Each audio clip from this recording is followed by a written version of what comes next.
नमस्कार, city post के इस खास पेशकश में आपका स्वागत है। मैं हूं श्रीकांत प्रत्युष। इस वीडियो में हम चर्चा करेंगे बिहार की हर कोरोना से जुड़ी हुई खबर पर। और सबसे पहले हम चर्चा करेंगे कि बिहार में कोरोना पॉजिटिव मरीजों की संख्या कितनी हो गई है। तो आपको बता दें कि कल 2 नए कोरोना पॉजिटिव मरीज सामने आए हैं और अब बिहार में कोरोना पॉजिटिव मरीजों की संख्या बढ़कर 72 पर पहुंच गई है। बिहार सरकार की चिंता पटना को लेकर है, क्योंकि पटना में पिछले 15 दिन से एक भी कोरोना पॉजिटिव केस सामने नहीं आया था।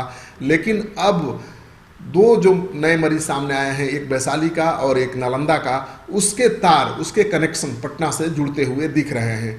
खबर के अनुसार पटना में भी अब कोरोना का चेन बनता हुआ दिख रहा है। एक बुजुर्ग है जिसको कोरोना का संक्रमण है और नालंदा का मरीज 7 दिन सुल्तानगंज में रहकर गया है, यानी सुल्तानगंज में उसका ससुराल था, वो कोरोना पॉजिटिव था, फिर भी 7 दिन यहाँ रहा और इसके बाद वो नालंदा गया। तो उसकी वजह से अब पटना में कोरोना का चेन बढ़ने की आशंका व्यक्त की जा रही है। तो उससे जुड़े हुए तमाम लोगों का टेस्ट किया जा रहा है, उनको क्वारंटाइन में रखने की कोशिश की जा रही है। दूसरा मरीज है नालंदा का, वो भी बहुत बड़ा चेन बनाता हुआ दिख रहा है, क्योंकि पटना के राजेंद्र नगर अस्पताल में उसका इलाज हुआ था, यानी एम्स में गया और जब डिटेक्ट हुआ कि वो कोरोना पॉजिटिव है, उसके पहले वो पटना के राजेंद्र नगर इलाके में एक निजी अस्पताल में अपना इलाज करवा रहा था। तो वहाँ भी कई लोगों को उसने संक्रमित किया होगा, उसके चेन की भी तलाश की जा रही है। तो जो नए 2 केस सामने आए हैं उससे पटना का सीधा कनेक्शन दिख रहा है और इसलिए पटना को लेकर बिहार सरकार चिंतित है। पटना को बचाने के लिए पटना की सभी सीमाओं को सील कर दिया गया है। उत्तर बिहार से पटना को जोड़ने वाले गांधी सेतु पुल को बंद कर दिया गया है, लेकिन इसके बावजूद भी संक्रमण का खतरा पटना से टला नहीं है, क्योंकि 2 मरीजों का जो कनेक्शन है पटना से सीधा जुड़ गया है। अब पुलिस पता कर रही है, क्योंकि जो मरीज यहाँ पर पॉजिटिव 2 पाए गए हैं उनके रिश्तेदार भी यहाँ गेस्ट हाउस में रह रहे थे, तो उनकी खोजबीन भी की जा रही है। और दूसरी बड़ी चिंता वाली खबर ये है कि निजामुद्दीन के बाद बिहार शरीफ के एक संखना मस्जिद में तबलीगी जमात की सभा होने की खबर आई है।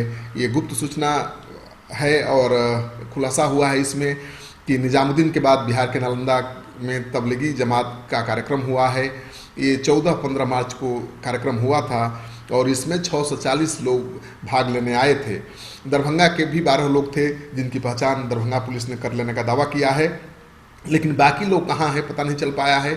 चिंता की बात यह है कि जो तबलीगी जमात की सभा हुई थी यहाँ पर, उसमें से एक कोरोना पॉजिटिव निकला है और उसकी वजह से ये चेन बहुत लंबा होने की गुंजाइश है। तो सरकार की नींद उड़ी हुई है बिहार शरीफ में जमात के लोगों की सभा को लेकर और उनकी खोजबीन की जा रही है। दूसरी खबर ये है कि कोरोना पॉजिटिव मरीजों की जांच करने जा रहे स्वास्थ्य विभाग के कर्मचारियों पर, डॉक्टरों पर हमले लगातार हो रहे हैं। औरंगाबाद से खबर आई है कि औरंगाबाद में स्वास्थ्य परीक्षण करने पहुंची टीम पर गोह थाना के कौनी गांव में हमला कर दिया ग्रामीणों ने। इस हमले में कई डॉक्टरों की जमकर पिटाई हुई, लात घूसे से उनको पीटा और जब वो भागकर किसी तरह थाने पहुंचे तब डीएसपी दाऊद नगर पहुंचे पुलिस फोर्स के साथ, लेकिन उनको भी ग्रामीणों ने नहीं बख्शा, उन पर भी हमला कर दिया। इस हमले में डीएसपी भी घायल हुए हैं, उनका बॉडीगार्ड भी घायल हुआ है।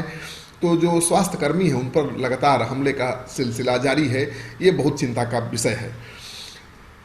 सबसे बड़ी चुनौती बिहार सरकार की ये है कि 15 लाख से ज़्यादा प्रवासी मजदूर बिहार लौट गए हैं, अभी भी उनके लौटने का सिलसिला जारी है। राजस्थान से 1400 किलोमीटर पैदल चलकर भी गोपालगंज में पहुंच गए हैं मजदूर।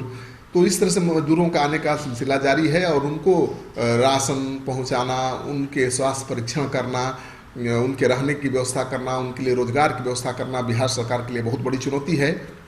बिहार सरकार ने जो भी मजदूर हैं, जो भी राशन कार्ड वाले हैं, उनको 5 किलो चावल, 1 किलो दाल मुफ्त में देने का ऐलान किया है। लेकिन सबसे बड़ा सवाल है कि जिनके पास राशन कार्ड नहीं है उन्हें कैसे मिलेगा, क्योंकि बिहार सरकार के जो खाद्य आपूर्ति मंत्री हैं मदन सहनी, उनका कहना है कि 41 लाख नए आवेदन राशन कार्ड के लिए आए हैं। तो 41 लाख नए आवेदन राशन कार्ड के लिए आए हैं, लेकिन विभाग केवल 11 लाख राशन कार्ड ही अभी तक बना पाया है, यानी 36 लाख राशन कार्ड बनाए जाने हैं। मंत्री का दावा है कि अगले 2-3 दिनों में ये काम पूरा कर लिया जाएगा, लेकिन ये असंभव दिखता है।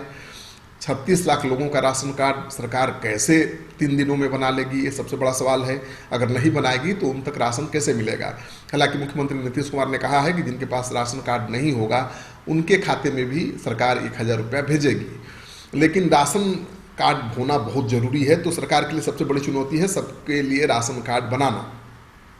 और मुख्यमंत्री नीतीश कुमार लगातार कोरोना के संक्रमण को लेकर बैठकें कर रहे हैं और कल उन्होंने महत्वपूर्ण बैठक की और भारत सरकार के गृह मंत्रालय के निर्देशों के आलोक में उन्होंने कृषि कार्य में छूट देने का ऐलान किया है। उन्होंने कहा है कि कृषि कार्य पर कोई रोक नहीं है।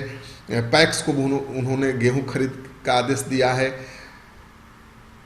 मुख्यमंत्री ने नल जल योजना, जल जीवन हरियाली योजना को जारी रखने का निर्देश दिया है। सड़क निर्माण कार्य जारी रखने का निर्देश दिया है। बाढ़ बचाव कार्य को भी जारी रखना है।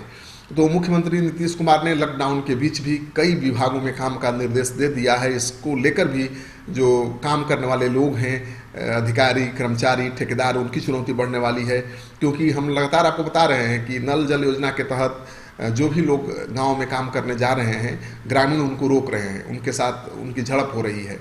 तो ठेकेदार और कंपनियां जो नल जल योजना में लगी हुई हैं वो परेशान हैं। लेकिन मुख्यमंत्री नीतीश कुमार का कहना है कि गर्मी का मौसम आ गया है, पेयजल संकट पैदा हो गया है, इसलिए इस योजना को जारी रखना बेहद ज़रूरी है।